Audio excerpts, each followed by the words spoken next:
Larry. I am the Rock County District Attorney, and I'm here to talk to you and give a summary of the officer-involved death investigation that was conducted by the Department of Justice, Department of Criminal Investigation, DCI. The involved parties of this incident were the deceased was a Monte S. Penning.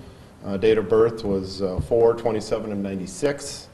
The officers that were involved directly were Officer John McMahon, Detective Nate Adams, and Sergeant Ryan Flanagan.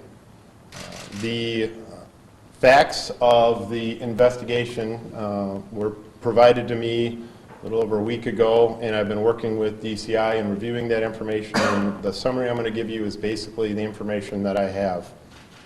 The day of December 10th, 2019, Beloit police officer Lynn was investigating a stolen vehicle complaint. The picture I have up here is of a white Hyundai Accent. At 10:43 that morning, on December 10th, 2019, Officer Lynn responded to Dave's PX, which is down on Portland Avenue in Beloit, Wisconsin, and was again responding to a stolen vehicle complaint. The individual owning this vehicle reported that he had gone into the PX to get minutes onto his phone. While he was in there, he left his car running outside. The security video that Officer Lynn reviewed from the scene showed that a subject walks up to the running car, gets in, and drives off. The suspect of the car theft was wearing dark-colored clothes, or a hood, or coat, or a hoodie, had white stripes down the right and left sleeves, was wearing blue jeans, tennis shoes, and had the hood up. As a result of that, Officer Lynn put out a call for other officers in the area to be on the lookout for this stolen vehicle. Rock County Sheriff's Deputy Cohen was in Beloit that morning in an unmarked squad looking for a shooting suspect shooting individual suspect by the name of Virgil Tate. That shooting had occurred 3 days before this incident. They were looking for Mr. Tate on charges. He hears Officer Lynn radio call on an attempt to locate a stolen vehicle. He sees a suspected the suspected vehicle, turns around, follows the vehicle to a red light at Henry Avenue and Riverside Drive.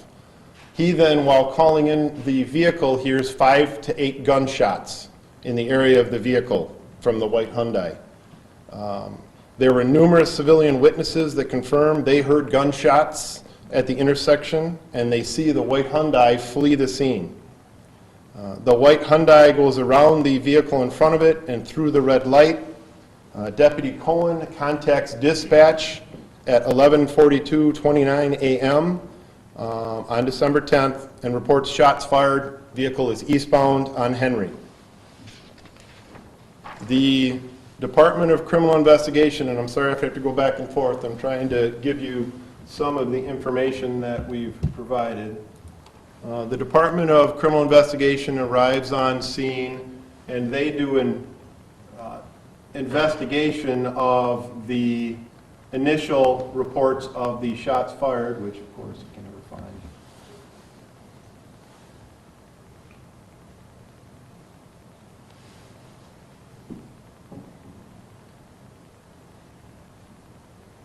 Oh, there you go.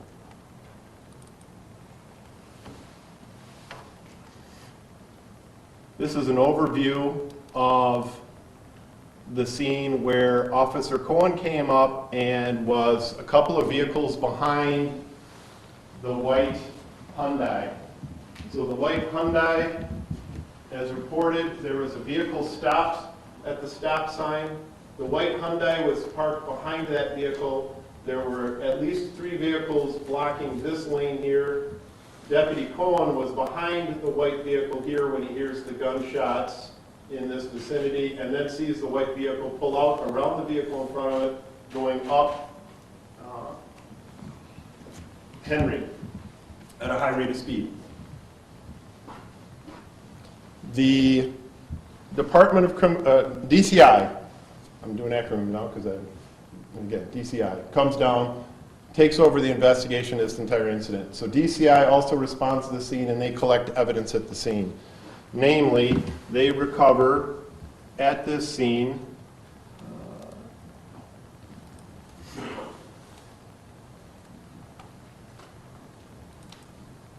shell casings.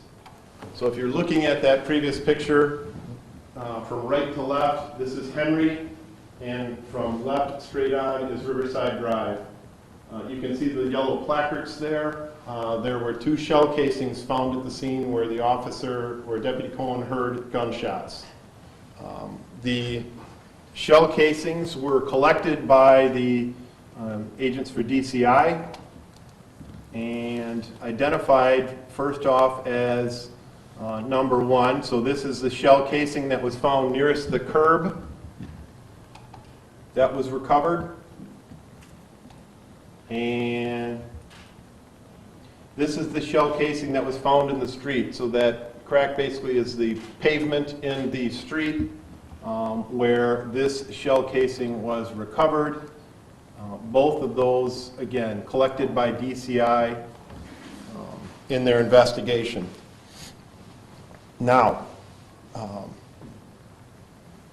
again, Deputy Cohen reports white vehicle fleeing the scene of this shooting incident. That was at 11 hours, 42 minutes, 29 seconds. At 11 hours, 42 minutes, 50 seconds, the squad video starts pursuit for Town of Beloit police officer Duncan. He hears Deputy Cohen call out vehicle fleeing the scene of the shooting. He sees the vehicle heading up Henry. He gets behind the vehicle and starts pursuit of the vehicle from this scene. He pursues with lights and siren. He observes the vehicle nearly collide with a citizen vehicle, which was in the area.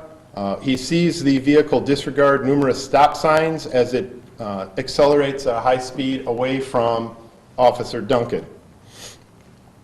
He observes the vehicle traveling south on Harrison Avenue until it turns right or west onto Summit, and then it parks slightly up on the curb. Officer Duncan calls out that he sees a suspect leaving the scene of that vehicle, and he gives a description to dispatch at 11:46:49 seconds of a light-skinned black male, 5'11", dark-colored hoodie or Adidas jacket and jeans, running northbound on Harrison, and then the individual cut eastbound through the yards, the residential area. The suspect, according to Officer Duncan, looked over his shoulder at Officer Duncan and then ran from the scene. A citizen witness at the scene also observes the white Hyundai, quote, flying, end quote, southbound on Harrison Avenue and almost not make the corner on Summit. The citizen witness observes a Beloit police officer, basically, again, Officer Duncan, pursuing the vehicle with lights and sirens on. The individual reports they also observed the vehicle, again, almost not make the corner as it came around Summit, but then also observes a black male, young, dressed all in black, run northbound from Summit, where the vehicle was parked, and run between the houses of 1725 and 1721 Harrison Avenue. So the white Hyundai is then secured by law enforcement on a felony stop. It was difficult for the officers to see into the vehicle because the windows were tinted, so they had to approach with caution based upon the shots fired incident, and they then subsequently, in a few minutes, clear the vehicle, find no one else inside the vehicle. The vehicle location, just so you guys are clear of where the vehicle is located. So this is an overview. DCI is able to do a drone overview of the scene. So here's the white vehicle.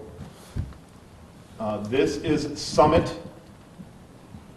This is Harrison Avenue that the vehicle came down.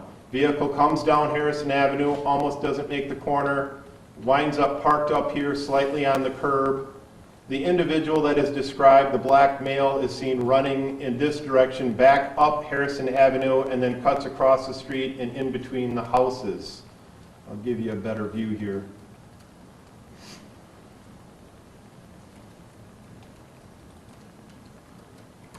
This is a little, again, it's as big as I can make it, so this is a little better view. So, get your bearings. This is Harrison Avenue. So, Officer Duncan pursues the vehicle. It goes through several stop signs, so it's at least 3 blocks. He pursues it down Harrison Avenue. Goes through multiple stop signs, does not stop, high rate of speed, almost collides with vehicles. Comes through here. Officer Duncan is in pursuit, slows down for the intersection for traffic to clear. By the time he gets here, the vehicle is in this location, parked up on the curb. He observes the black male, young, light-skinned, running in this direction, comes down Harrison Avenue, and then the individual runs between these houses on this side of the street. Officers, as you can tell, they take positions behind the vehicle. The vehicle has the tinted windows, and they've got to clear the vehicle to see if there's anybody else in that vehicle before they can pursue that individual. What the officers do is report out that, again, suspect in the area. They give the description. Officers at this point are working now multiple crime scenes of the shooting incident, or the incident where gunshots were fired and the shell casings were being secured. This incident where the vehicle is located and is being treated as a high felony stop. And now we're also looking for an individual fleeing from this incident, and they're securing the area. The white Hyundai, which I previously showed you, is secured, it's cleared, it's towed back to the Beloit Police Department, and it is searched. Inside the white vehicle,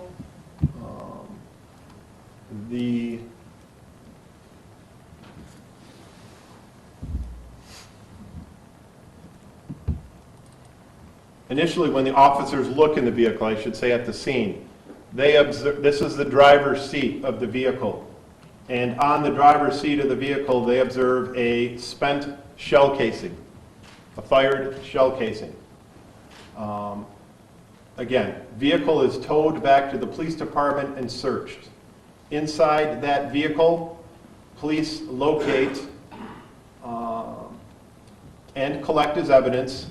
This is the first shell casing. So they find a shell casing located on the driver's seat of the vehicle in that position, and that is collected as evidence. The officers also find in that vehicle a second shell casing located in this area right below the driver's seat. First shell casing is on the driver's seat. Second shell casing is down lower left of the driver's seat on the floor. That shell casing is also collected and sent to the crime lab as evidence. So again, spent shell casing located underneath the driver's side seat. They find a third shell casing in the vehicle. This is underneath the passenger seat, and I'm sorry, it's, again, I'm giving you the best that I got. It's hard to see, but based on the reports and what I got, this is where the shell casing is located underneath the passenger side seat of the vehicle. That's identified as the third shell casing recovered from that vehicle. And again, DCI collects that as evidence. That's the shell casing that is collected and sent to the crime lab for analysis along with all the other evidence of this case.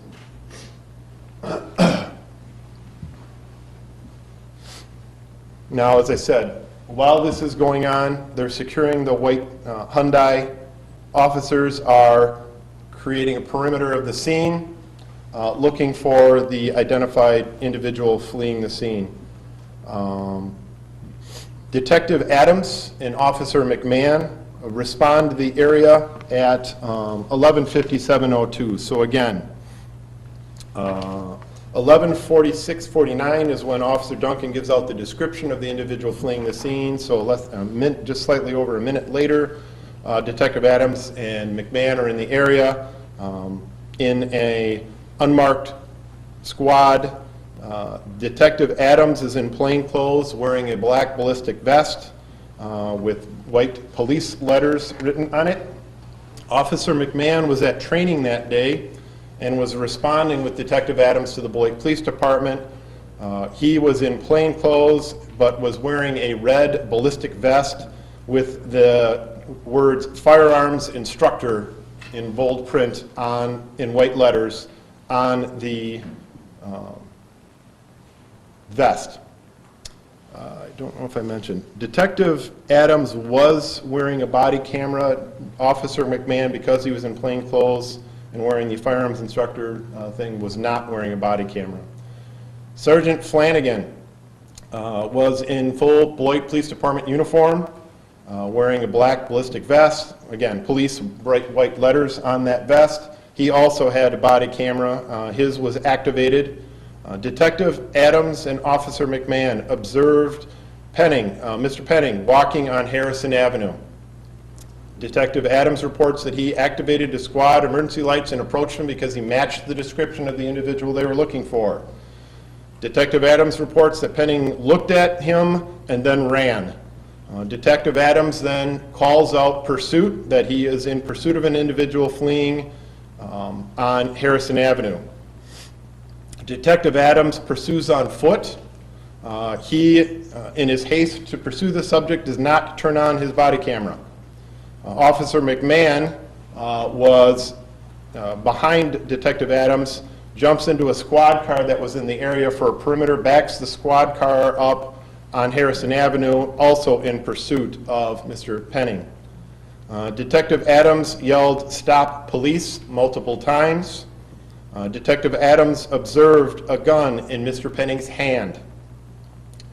Detective Adams yelled, "Drop the gun," multiple times. Mr. Penning ran between the houses of 1840 and 1846 Harrison Avenue. So I will give you an overview of the scene so you have an understanding of what we are talking about. This vehicle location. There we go. So this is Harrison Avenue. These are the houses that we are talking about here. This is the incident location in the backyards of these residents. I'm going to give you a little better perspective, maybe of a different angle. I think it might be easier to see for you on the TV here. North to south view, there we go. All right. So again, this is our incident location. And again, it's kind of as big as I can make it while keeping it so everybody can see what they're going on.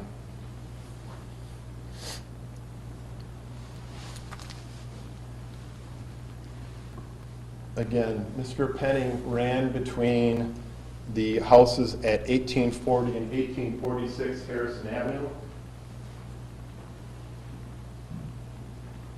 which is here. This is Sergeant Flanagan's car as he was pursuing. He runs with here Detective Adams following him.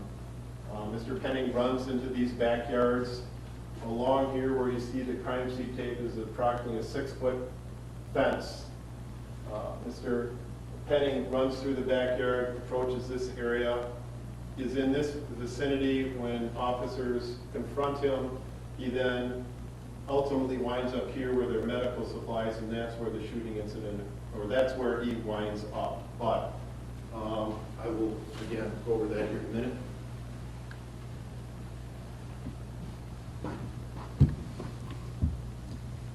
So as he goes around the corner, I guess I've got another diagram that also might help. Minimize this one. The State Patrol also assisted and helped us do a scaled diagram of the scene.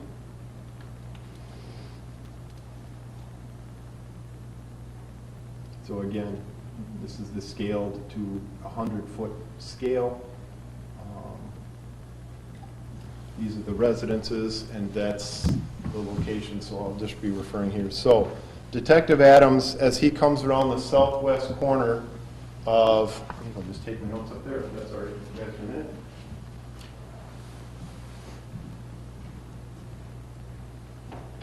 Detective Adams comes around the southwest corner of 1846 Harrison. In this location here, Mr. Penning is running around the corner, slips and falls. Detective Adams reports that as he's getting up, he picks up the gun. He had dropped his gun. Mr. Penning dropped the gun, picked up the gun, turned and pointed the gun at Detective Adams. Detective Adams reports that he fired 2 to 3 times at Mr. Penning at this location. Mr. Penning then continues to run to the backyard behind 1852 and 1858 Harrison in this area. Detective Adams pursues, takes up the position on the corner of a garage at 1846 Harrison. Officer McMahon pursues behind Detective Adams, takes up the position on this corner of the garage at 1846. Sergeant Flanagan also comes right after Detective Adams, and this is a vehicle in the parking lot or the driveway of that residence. Sergeant Flanagan takes up a position behind that vehicle for cover with the individual out here, Mr. Penning.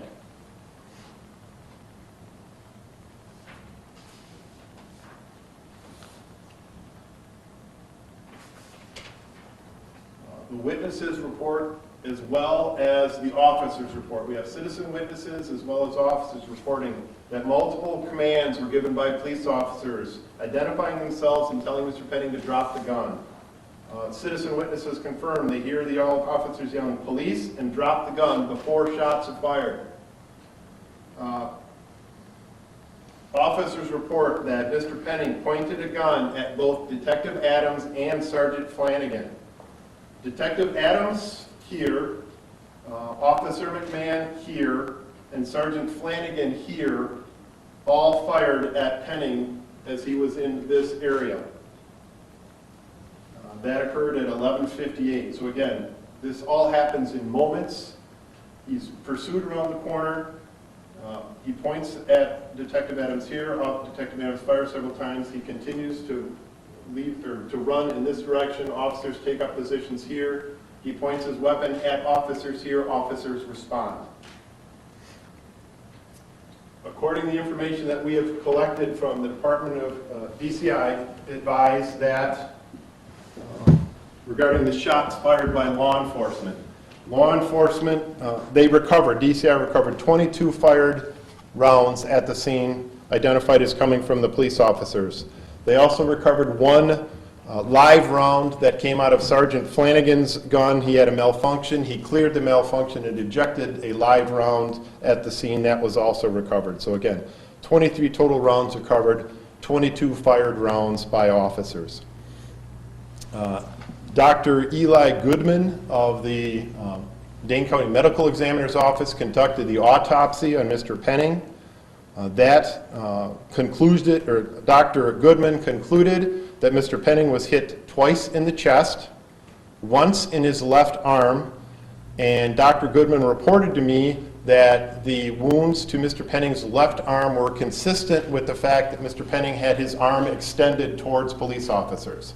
The wound entered the back left wrist area, exited the front left wrist area, entered his bicep area, and was lodged in the back of his arm, which the doctor says it's consistent with that arm being extended and the trajectory being from the front of Mr. Penning to his back. The other injury, again, he had an injury to his finger, but the evidence or the investigation showed that when Mr. Penning fell to the ground, he still had the gun in his right hand. Sergeant Flanagan retrieved a ballistic shield from his vehicle. An officer approached Mr. Penning behind the shield. They secured the gun that was in Penning's right hand and then immediately rendered medical assistance to Mr. Penning at 12:01:07. So again, you're talking 3 minutes from kind of start to finish, from shooting to when officers have him secured and are rendering medical assistance. EMS was conveyed, or EMS came to the scene within moments. They conveyed Mr. Penning to Beloit Memorial Hospital, and he was pronounced deceased at 12:25. The cause of death, again, according to the autopsy and Dr. Goodman, was a gunshot wound to the torso and left upper extremity. At this point, what I will do with you is, there were, again, I'm giving you some of the information, not all, that we had in the investigation. What I'm going to do for you is play for you the body camera Sergeant Flanagan had and was on and activated at the scene. The video starts from him respond. It's approximately 16 minutes long. It starts with Sergeant Flanagan responding from the police department when they are in pursuit of the white vehicle. He will show up on scene. He will participate in the securing of the white vehicle. He will then take his squad around the corner from Summit and is parked on Harrison facing the crime scene when you will hear Detective Adams call out. He's pursuing the male. Sergeant Flanagan immediately responds, and then you will see the officers running between the yards, coming around the scene. You'll hear it and listen to the gunshots and hear the incident. I will stop it shortly after they go up and secure the weapon at the scene. All right?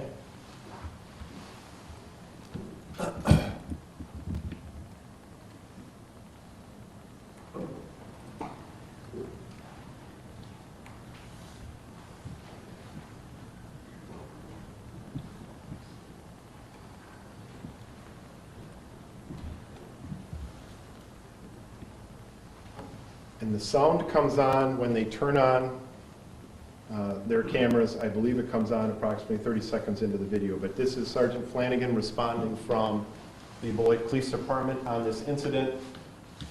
And at some point here, God willing, we'll have sound.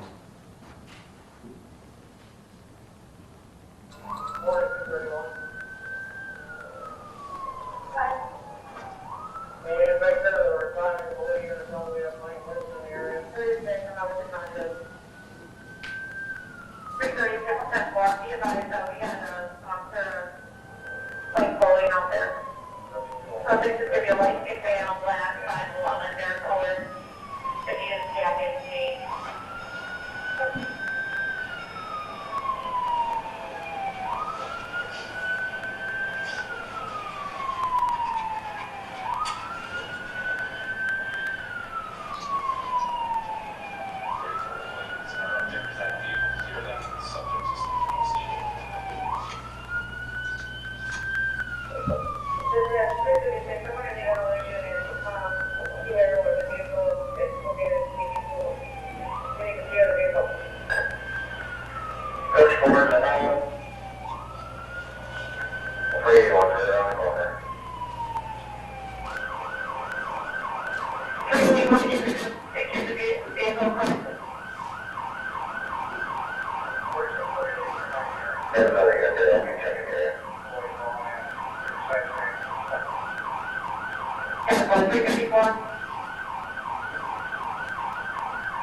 windows are very dark.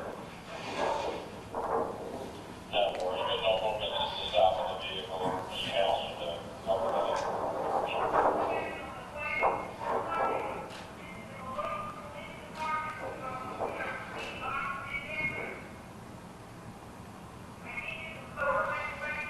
Looks like driver's seat is reclined partially, and I can't see anybody in it. No.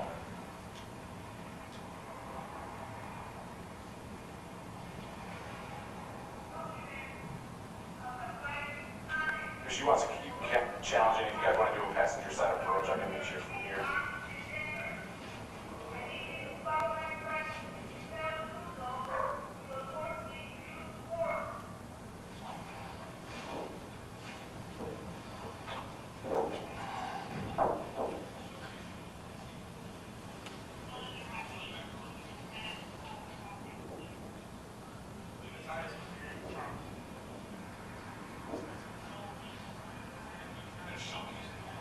Okay.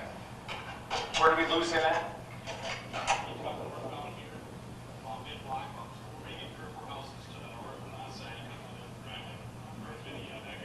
Okay, well, you want us to try and get you a perimeter quick? Okay. All right. You got Duncan. Are you on this? Okay. Okay. Bob and Duncan, stay on this. Carrie, do you want to start?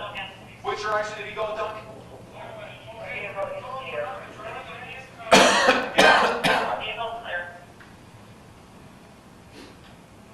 34 dispatch. Officers Doherty and Weber are going to deploy for a perimeter. K9 is on scene, and I'll get you some containment locations here. Yeah. Diego, are you going to set off the car? Or? Okay.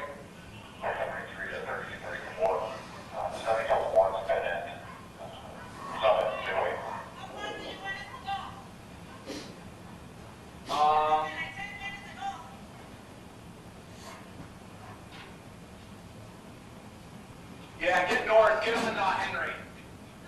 Get on Henry.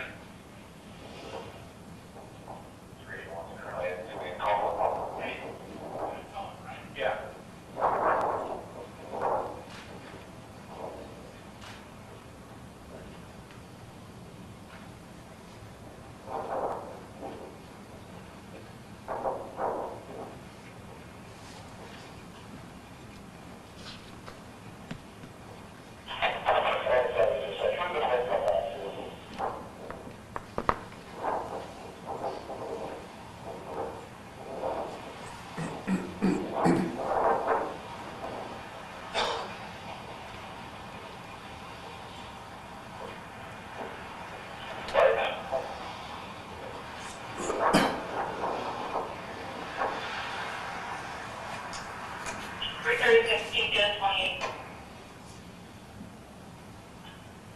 I'm not seeing yet, but I believe at the same time, everybody wants to go in the other. That's where I'm thinking.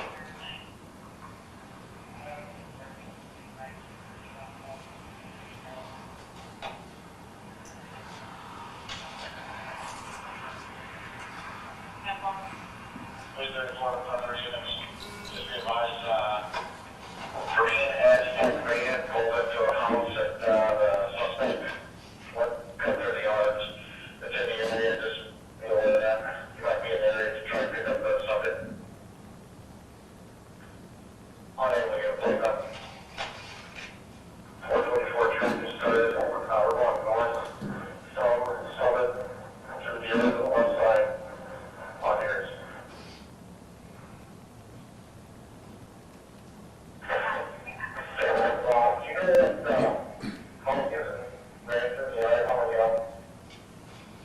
You gonna run with him, Doug?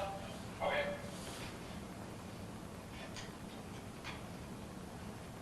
Stay away.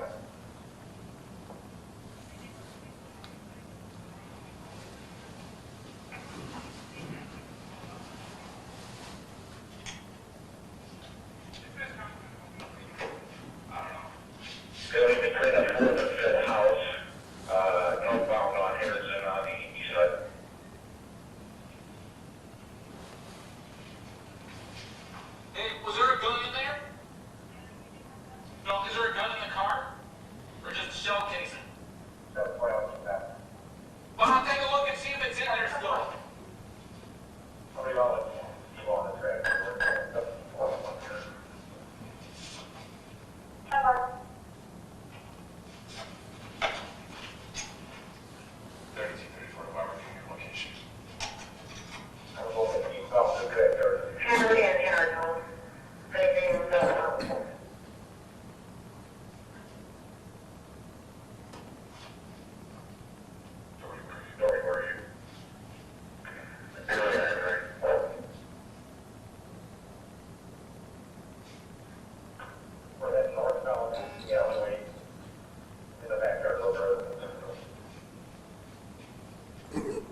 working on it here.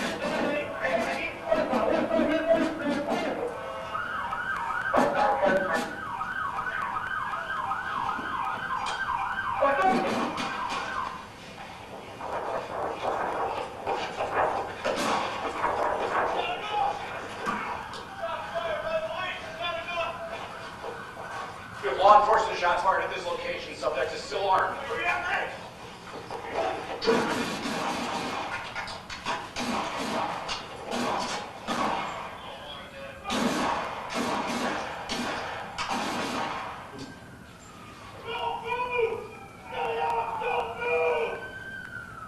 Dispatch. Law enforcement shots fired.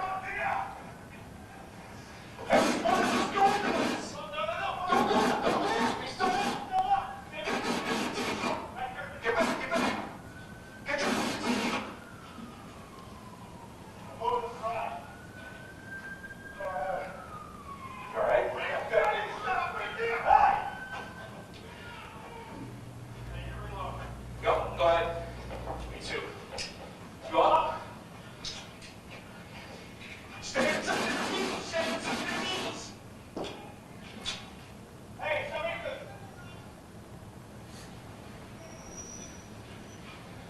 Slow down, stop! Hey, Mueller, he's trying to north of this house. He's still dipping in the gun. Person in the black flanker! Show us your weapons! You need to crawl away from the weapon so we can help you! Everybody got a keel. Back in my squad. I got one in my squad. You got it? I got it. You want to put the dog on? Put the dog on. He's still moving. What do you want to eat? You both? What's that? You want to put the dog on? Yeah. You want to shield up? Yeah, sure. All right, we'll grab it.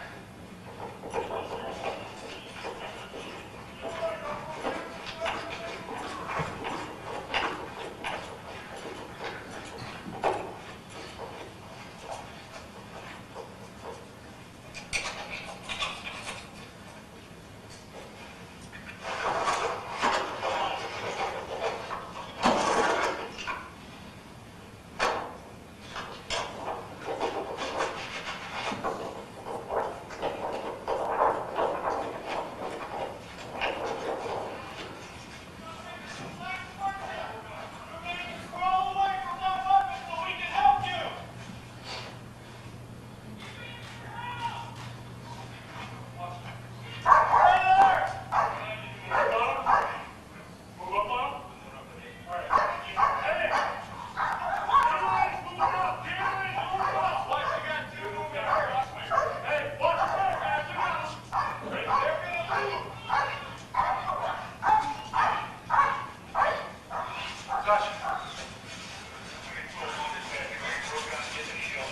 Got it. Over there, go. Don't move, son. Don't move. I don't see the gun. Don't move. Is the gun still in his hand? No, it's right there. You see it? Yeah. Somebody secure that. Somebody secure that. Give me that. Secure it. All right, we got the gun. We got the gun. I'm gonna talk to you guys covered. Okay? You guys cover on the shot.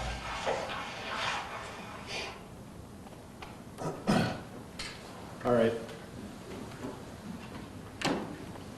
Couple things.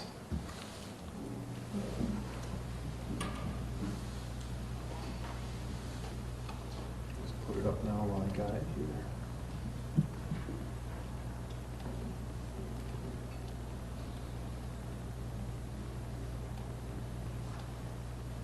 All right, where is it?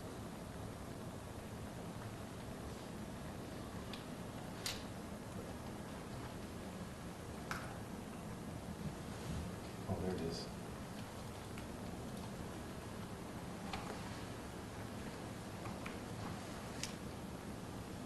A couple things on the video that you watched. Again, as I explained, it happens in moments. The officer is responding. Again, Detective Adams did not have his body camera on. Officer McMahon did not have a body camera on. Sergeant Flanagan is the one whose body camera that you were watching as he came on the scene behind Detective Adams. Pursuant to, again, state law, Wisconsin Statute 17547, it requires that in the event of a death of an individual as a result of the action or inaction by law enforcement, the ensuing investigation must be conducted by an investigative team from an independent agency.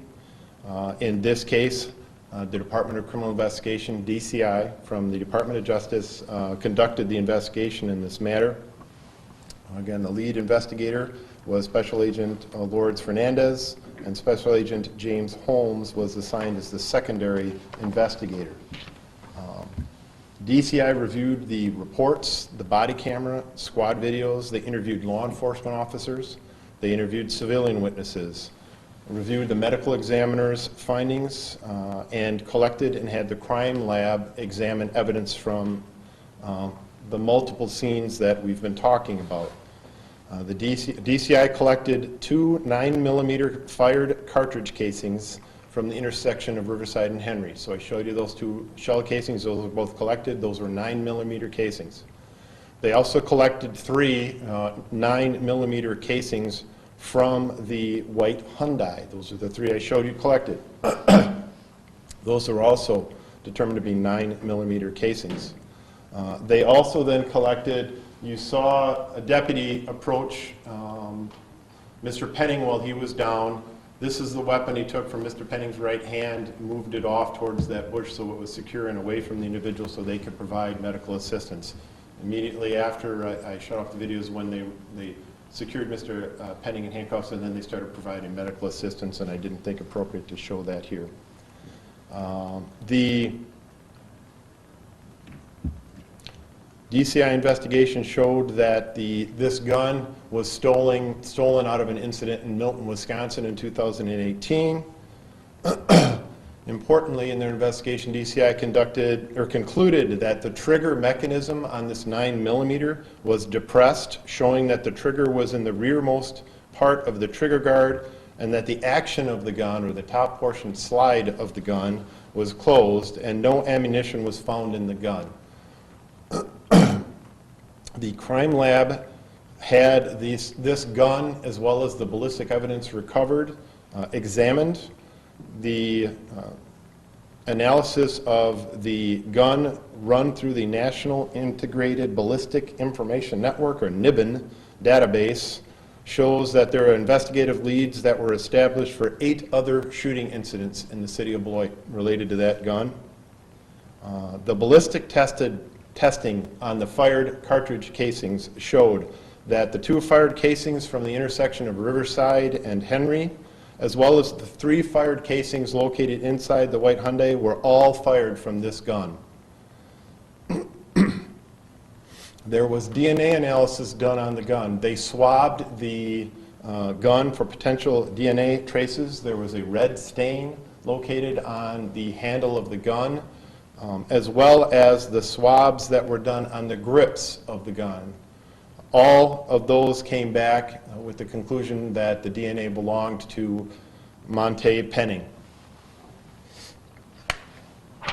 Now, it is my responsibility to review all of the facts of the investigation, and the conclusions that I have as a result of the investigation. Let me just show you kind of one of the things, trying to keep it all clear, was trying to, I don't know how well this is going to show up if you guys can see this whole area, but I had to keep going back to basically a Google map so that I could identify the incident and the area location of what all happened here, and at least was helpful to me. But the initial response by Deputy Cohen locates the white Hyundai here at the intersection of Riverside and Henry. That's where the shots fired were initially heard here. Shell casings recovered from the scene. Vehicle flees up Henry and then starts cutting north. Eventually, we have, again, Officer Duncan pursuing the vehicle southbound on Harrison. which for the life of me I can't find. My freaking map, because I got it too big.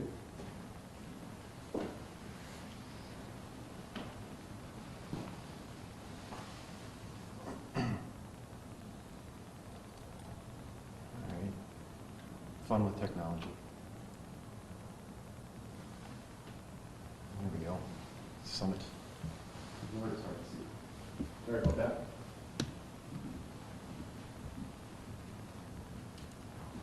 Here's Harrison. So what we have is the white Hyundai is fleeing down Harrison, goes through these stop signs at a high rate of speed, almost colliding with vehicles at these intersections. Officer Duncan is pursuing the vehicle down Harrison. Vehicle is dumped basically here on Summit. Individual seen fleeing, running northbound on Harrison through the backyards here. Detective Adams sees Mr. Penning in this vicinity. He then runs to the backyard, and this is where incident location is. So basically, start from here, chase here, car dumped here. Our shooting incident all occurred right here.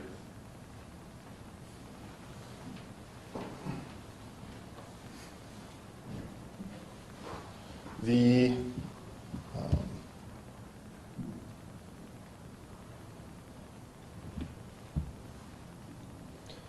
citizen witnesses confirmed the reports from officers that law enforcement identified themselves and gave commands to drop the weapon to Mr. Penning prior to the shots being fired. Penning's actions of pointing a firearm at law enforcement, specifically officers Sergeant Flanagan and Detective Adams, resulted in officers using deadly force to eliminate the threat.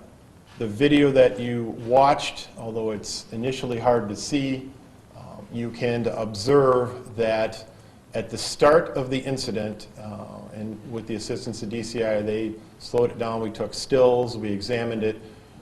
Mr. Penning is near the fence area when that blur of an incident occurred, and he is proceeding towards Harrison, where he eventually is observed when they approached him.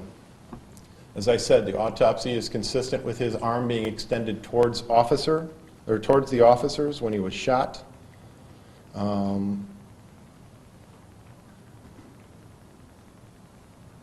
The actions conducted by law enforcement in this matter resulted, unfortunately, in Mr. Penning's death. However, the actions of the officers involved was lawful and was reasonable based on the facts of this case. Therefore, as far as the investigation of this matter, I considered it closed. When the Division of Criminal Investigation, or DCI, serves as the independent agency to investigate this matter, it provides a complete report to the prosecutor for review, which they have done. If the prosecutor determines that there is no basis for prosecution of the law enforcement officers, which I have done, access to those reports as required by state statute will be posted on the DOJ website. I've been advised by DOJ that they will be posting this information for public access later this afternoon, after 3 o'clock, correct? 3 o'clock. So after 3 o'clock, this information will be available to you. We're also providing it to Mr. Penning's family, so they have access to that. Anyone, again, wishing to obtain copies, you can contact the Department of Justice. Anyone who has additional information about the incidents that I have described in this briefing, the shots fired, the pursuit, any of the other incidents that I've talked about here, should feel free to contact the Beloit Police Department at 364-6800, or you can contact the Greater Beloit Area Crime Stoppers at 362-7463. At this point, I will take questions. District Attorney O'Leary, you were mentioning that there was an encounter between one of these three officers and Penning, where I believe you said, we covered a lot of information here, I believe you said 2 to 3 shots were fired and the suspect Penning continued.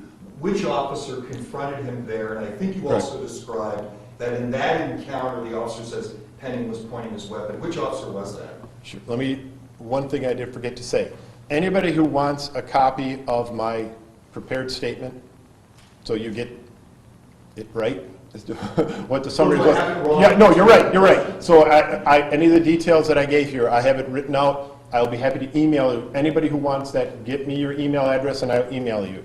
Answer to your question, Detective Adams is the one that initially observes the Mr. Penning running and pursues him, confronts him at the corner. Detective Adams is the one that fired at that corner. Then Detective Adams, Officer McMahon, and Sergeant Flanagan all pursued Mr. Penning around the corner into the backyard, and that's when the next round, or the confrontation occurred there in the shooting in the backyard. So the initial shots were fired by Detective Adams. And then you also said that he pointed the gun at two of the three. Correct. Who are the two of the three? Adams is one of them. Detective Adams and Sergeant Flanagan both report that the individual pointed the gun first at Detective Adams and then he pointed it at Sergeant Flanagan. The body camera video with Sergeant Flanagan, everything's happening quickly, Correct. but is there body camera video showing Penning pointing the gun at Flanagan whose body camera is activated? It's, again, it's body camera video, so it's not TV quality.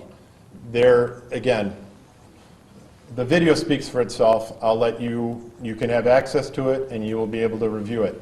There were still photographs collected off of that video by DCI, which shows Mr. Penning as he's going from the fence towards the area where he actually went down, where his arm is down in one, his arm is bent in another, and arguably his arm is up in the last still taken from that video. But as you said, it happens very quickly. Again, officers are taking cover, which is what they're trained to do. So that's why you get the side of the car in some of the video. You get jacket or coat movement in some. So it's not a, again, perfect view of what happened. That's why we have to rely on the forensic. We have to rely on the trajectory of the bullets and where he was struck. We have to rely on the citizen witnesses and what they heard, and we have to rely on the officers and what they report. And just one other clarification. You showed us the gun that was recovered, and you said there was no ammunition in the gun. Correct. So I know that you're saying that the 9mm casings that were found match the gun. Correct. But are you saying, District Attorney, that the suspect's gun had no ammunition during this episode? I'm saying when the gun was recovered, it was empty. He pointed the gun at officers. I am not aware of any shots being fired by Mr. Penning at law enforcement officers. Are the three law enforcement officers involved cleared to return to work at this point? I'll allow the Beloit Police Department. I told them that I'd be meeting with the family this morning. I'd be announcing my decision now. I know the Beloit chief, I think, is going to talk to individuals this afternoon, so you'll have to ask him what the administrative procedure is for the Beloit Police Department. During the investigation, did you learn whether Penning was alone on that day, or was he with maybe another individual? The investigation on all of the surrounding incidents is still ongoing, and that's why at the end I said if anybody has information about others involved, other information, contact the Beloit Police Department or the Beloit Area Crime Stoppers, because we want that information. This has been a controversial incident that happened in the Beloit community, and definitely there's people on both sides that have opinions about this. What would you want the public to know tonight, as this is a close case? What I'd like them to know is, I know there are emotions on any fatality, and my legal responsibility is that I am bound by the facts as investigated and presented to me. The Department of Criminal Investigation did a thorough investigation, taking over a month of time, and I know that was some of the community that said, why didn't you, a faster, quicker answer? And the reality is because we were doing all of the information in the examination that I just was explaining to you in a very brief amount of time, including sending the weapons, the ballistics to the crime lab for analysis. So what I'd like them to know is that a thorough examination of this scene results in my conclusion, and the conclusion is that in this instance, the law enforcement officers involved acted lawfully. And District Attorney O'Leary, again on the wounds, were there 2 total wounds or were there 3? There actually, on Mr. Penning, there were 4 wounds. there were two wounds to the chest. There was one wound to the arm, and then there was one wound to the finger in his hand. So per the autopsy, there were 4 wounds to Mr. Penny. Do you know where on the chest? I mean, not like obviously specifically, but generally. Off the top. Upper, lower, left, right? No. It's law enforcement are trained to shoot center mass. The fatal wound was center mass, is the best I can say. And I know we'll have information Sure. from the Beloit Police Chief in a little while, but have you determined, and we saw it in the body camera video, that as much as this was a chase, as you're describing it, there were periods where officers were not moving swiftly. We saw, I believe that was Sergeant Flanagan in his vehicle trying to get geography squared away so he could position everyone.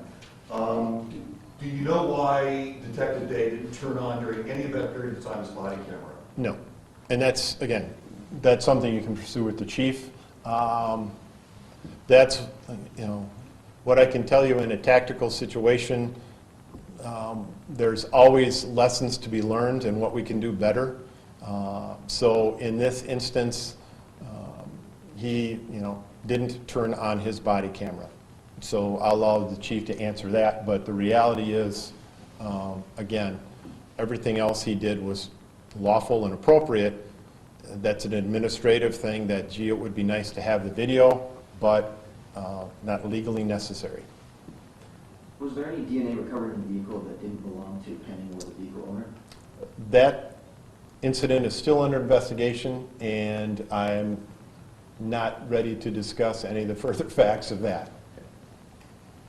Any other questions you have? And again, just to clarify, Sure. Penny was the thief of the vehicle. Again, under investigation. He's consistent with the description of a young black male that went up and approached the vehicle. Has some questions on clothing. Does it match? It's grainy. But the ammunition matched the gun they found with him, correct? Or it's just the same type? The ammunition or the shell casings found in the Hyundai and at the scene of Henry and Riverside all match that gun, which is circumstantial evidence. But we are still investigating who fired at that scene. Were there other people in that vehicle? Was he or more than he involved in the actual theft of the vehicle? That is all still under investigation. Was anyone else's DNA found on the firearm that was recovered at the shooting scene? The analysis by the crime lab showed that there was some other DNA located on different areas, not the areas reported of the grip or the red stain, but there were different areas on the scene where they had some mixtures that were not suitable for testing. So that's a long-winded answer, yes, but it wasn't suitable where it could be tested. All right, thank you. And again, if anybody wants me to email them copies of the written summary, give me your card or email address and I will have my office email you that summary. And you got a card? Pen? Give you a card. I think we're going to write some Perfect. emails on the back. Yeah, Some do you, cards yeah, too. you just